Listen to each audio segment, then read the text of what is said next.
สวัสดีผู้ฟังทุกท่านยินดีต้อนรับเข้าสู่ช่องมหัศจรรย์แห่งกรรมมิราเคิลรีด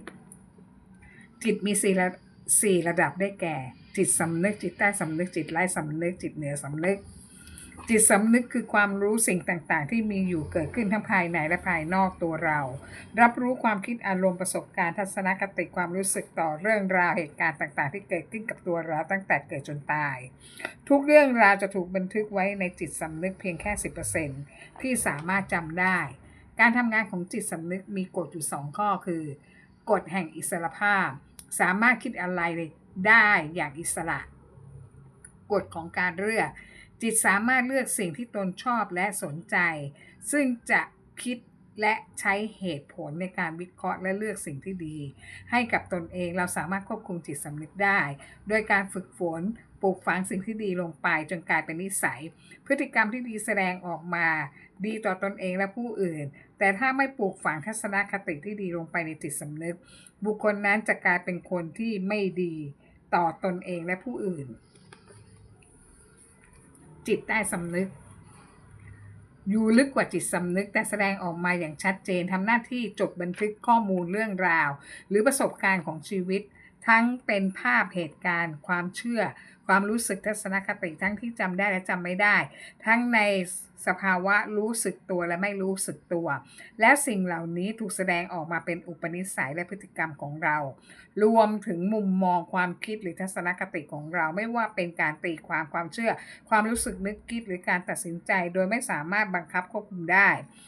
มันทำงานอัตโนมัติจิตใต้สำนึกเป็นแหล่งพลังงานมหาศาลไร้ขีดจำกัดซึ่งถูกควบคุมโดยกฎ2ข้อคือกฎของการยอมรับจิตใต้สำนึกจะยอมรับทุกอย่างที่เราพูดเหมือนบ่าวที่เชื่อฟังเจ้านายทุกอย่างไม่เคยถกเถียงหรือสงสัยใด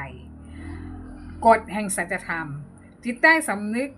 จะเก็บทุกอย่างโดยไม่คิดไม่เถียงไม่ต้องใช้เหตุผลใดๆแต่มันทำหน้าที่ทุกอย่างที่ถูกพิมพ์ลงในจิตใต้สำนึกเป็นบ่าวที่ทำตามคำสั่งเจ้านายโดยปราศจากข้อสงสัยใดๆจิตใต้สำนึกยังทำหน้าที่ควบคุมการทำงานของระบบประสาทฮอร์โมนระบบกล้ามเนื้อสมองจิตประสาทระบบย่อยอาหารระบบอวัยวะภายในของคนเราโดยไม่หยุดพักทั้งรู้ตัวและไม่รู้ตัวถ้าจิตใต้สำนึกของเราได้รับการบำบัดดูแลอย่างถูกต้องและเหมาะสมอยู่ในสภาวะที่ได้รับแต่ข้อมูลดีๆส่งผลให้อวัยวะภายในของเราทำงานได้อย่างปกติสงบสุขทำให้เรามีสุขภาพสมบูรณ์แข็งแรงห่างไกลจากโรคภัยร้ายแรงต่าง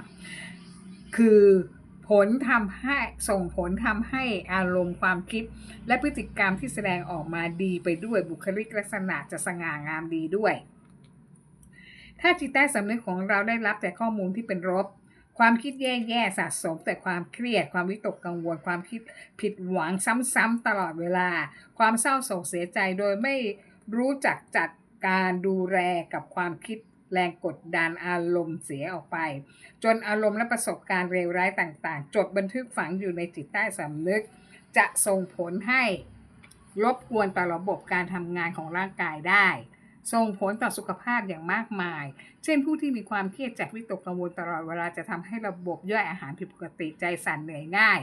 นอนไม่หลับอารมณ์แปรปรวนน้ำตาลในเลือดสูงความดันโลหิตสูงหัวใจทำงานผิดปกติและอื่นๆอีกมากมายนักวิทยาศาสตร์ได้พิสูจน์แล้วว่าความทรงจำไม่ได้ถูกบันทึกไว้เฉพาะที่สมองเท่านั้นแต่ความทรงจำของคนเราจะมีสภาพเหมือนคลื่นแม่เหล็กไฟฟ้าและสะสมอยู่ในเนื้อเยื่อส่วนต่างๆของร่างกายมนุษย์ทำลายเซลล์เนื้อเยื่อให้เสียหายถึงระดับ DNA เลยทำให้เซลล์ผิดรูปจากปกติ DNA เพี้ยนไปจึงก่อให้เกิดโรคร้ายต่างๆเราจำเป็นต้องดูแลจิตใจเราให้ดีหาวิธีผ่อนคลายความเครียดความกังวลต่างๆจากการทำลายข้อมูลลบๆที่เกิดขึ้น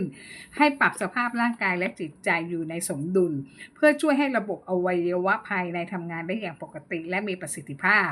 เราก็จะมีสุขภาพที่สมบูรณ์แข็งแรงสุขภาพจิตดีชีวิตก็จะอยู่อย่างมีความสุขจะบรรเทาอาการเจ็บป่วยต่างๆได้อย่างน่าอัศจรรย์เช่นอาการโรคไมเกรนโรคอ้วนเบาหวานความดันหัวใจ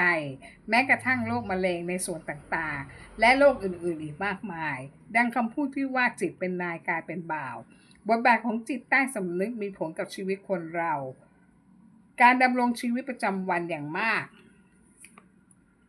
จิตใต้สำนึกเป็นตัวกำหนดการกระทำของคนในแต่ละวันแต่มักถูกมองข้ามไม่ให้ความสำคัญแต่ไปใส่ใจกับจิตสำนึกมากกว่าจิตสำนึกเป็นส่วนสำคัญของสมองที่ใช้ในเรื่องของความคิดจิตใต้สำนึกอยู่ลึกลงไปในสมองมีบทบาทมากกว่าจิตสำนึกอยู่ในส่วนของสมองที่ทรงพลังมีอำนาจมากกว่าจิตสำนึกควบคุมระบบการทำงานของอวัยวะภายในร่างกายทุกส่วนของคนเราและยังกำหนดชะตาชีวิตของคนทุกคนจะเป็นไปตามความคิดอารมณ์และความรู้สึกของคนคนนั้นเพราะทุกความคิดคือพลังงานที่ส่งออกไปเป็นแรงสั่นสะเทือนที่ทรงพลังมากเมื่อเป็นคลื่นแม่เหล็กดึงดูดทุกเรื่องราวเหตุการณ์ต่างๆเข้ามาในชีวิตของคนตามความคิดของคนคนนั้นซึ่งปัจจุบันเรียกว่ากฎแรงดึงดูดเรามาดูบทบาทของจิตใต้สำนึกจิตใต้สำนึกทำหน้าที่เป็นแหล่งเก็บข้อมูลความจำขนาดใหญ่ของสมองเนื่องจากจิตใต้สำนึกสามารถจดจำเรื่องราวต่างๆได้อย่างไร้ขีดจำกัดเก็บทุกเรื่องราวในชีวิตของคนเราได้อย่างละเอียดชนิดว่าข้ามภพข้ามชาติทุกคำพูดทุกการกระทำทุกความคิดไม่มีวันสูญหายและเป็นตัวกำหนดกรรมที่เราทำไว้ส่งผลให้เราไปเกิดในภพชาติต่างๆ 2. จิตใต้สำนึกมีหน้าที่รับคำสั่งจากจิตสำนึกเพื่อทำงานโดยปราศจากเงื่อนไขข้อสงสัยใดๆจิตใต้สำนึกจะทำงานโดยกำหนดให้พฤติกรรมของคนเป็นในรูปที่สอดคล้องกับอารมณ์ความคิดและความรู้สึกของคนคนนั้นเป็นไปตามจิตสำนึกสั่งทุกอย่างจะเป็นจริงตรงตามความต้องการของจิตสำนึกตัวอย่างคุณคิดต้องการจะปลูกต้นไม้จิตใต้สำนึกจะคิดถึงปุ๋ยที่จะทำให้ต้นไม้โตโดยไม่สนใจว่าคุณจะปลูกต้นไม้อะไร 2. คุณคิดตลอดเวลาว่าชีวิตคนยากจนลำบากไม่มีวันรวยอย่างคนอื่นได้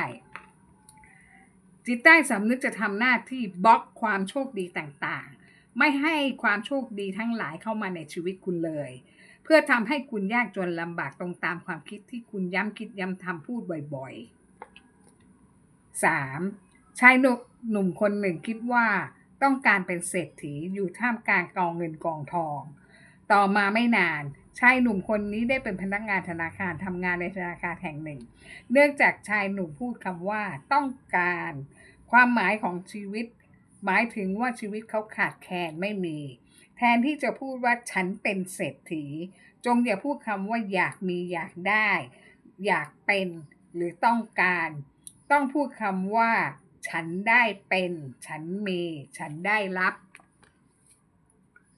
หญิงสาวแต่งงานแล้วยังไม่มีลูกเธออยากมีลูกเธอพูดหรือไหว้พระขอให้ได้เล่นกับเด็กๆทุกวันไม่นานเธอสอบราชการได้เป็นครูสอนเด็กอนุบาลแทนที่เธอจะพูดว่าฉันมีลูกสาวลูกชายที่น่ารักอยู่ในบ้านอย่างมีความสุข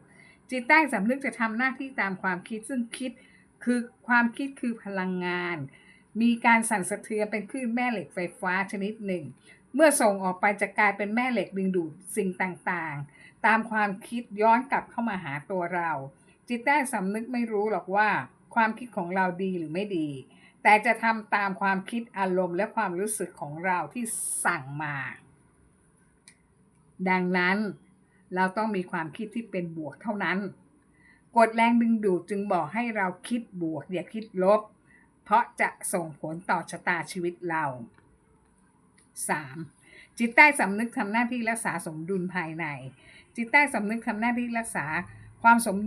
ดุลของอวัยวะภายในร่างกายให้ทำงานได้อย่างปกติเช่นรักษาอุณหภูมิของร่างกายให้ปกติทำให้การหายใจเข้าออกปกติการเต้นหัวใจปกติการทำงานของจิตใต้สำนึกผ่านระบบประสาทอัตโนมัติเพื่อควบคุมความสมดุลการทำงานของอวัยวะภายในทุกส่วนและสารเคมีต่างๆเซลล์ต่างๆให้ทำงานได้อย่างปกติและสอดคล้องกับความคิดอารมณ์และความรู้สึกของคนนั้นตั้งแต่เกิดจนตายจิตใต้สำนึกทำหน้าที่จดจำพื้นที่สบาย โดยนิสัยและพฤติกรรมความคิดและการกระทำของคนจะถูกเก็บบันทึกในจิตใต้สำนึกทั้งหมดโดยจัดให้คนได้อยู่ในส่วนที่สบายที่สุดตลอดเวลาจิตใต้สำนึกจะทำให้คนคนนั้นมีอารมณ์และความรู้สึกไม่สบายร่างกายเมื่อคนคนนั้นต้องการทำสิ่งใหม่ๆแตกต่างไปจากรูปแบบเดิมที่เคยทำการเคาะจิตใต้สำนึกเพื่อพัฒนารับสิ่งใหม่ๆที่ดีกว่าเดิม